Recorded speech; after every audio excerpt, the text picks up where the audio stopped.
साथीहरू, आज चाहिँ म हजुरहरूलाई एकदम यो चलिरहेको यो केटाकेटीको लागि स्कुल ड्रेसमा यो लबर बनाउने तरिका सिकाउन गइरहेको छु।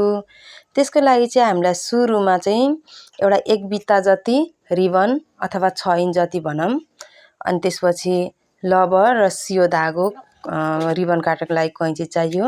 त्यो सबै रिबनलाई चाहिँ हामीले चाहिँ यसरी छेउछेउ डढाइदिने, फुर्रा ननिस्कियोस् भन्नको लागि।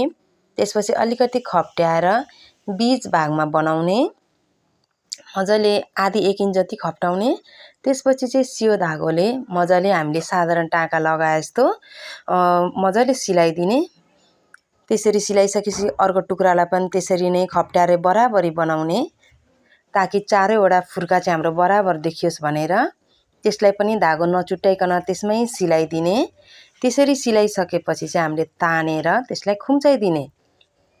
त्यसरी खुम्चाएपछि चारतिर फुल जस्तो हुन्छ, अनि त्यसलाई 3-4 चोटि मजाले घुमाएर दह्रो बनाएर कस्दिने र पछाडितिर लगेर हामीले चाहिँ गाँठो बनाइदिने। गाँठो बनाइसकेपछि फुललाई यसरी मजाले मिलाउने फुर्रा पारेर।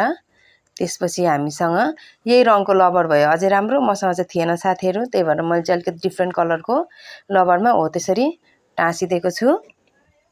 त्यसरी 4-5 चोटि मजाले छिराएर टाँसिदिने, लबर डर होस् भनेर। त्यसपछि हामीसँग यसरी कुनै मोती अथवा यसरी बटमहरू छ भने त्यसमा डिजाइनको लागि लगाइदिने, अथवा हामीले नलगाउँदा पनि हुन्छ साथीहरू। फाइनली हाम्रो चाहिँ लबर तयार भयो।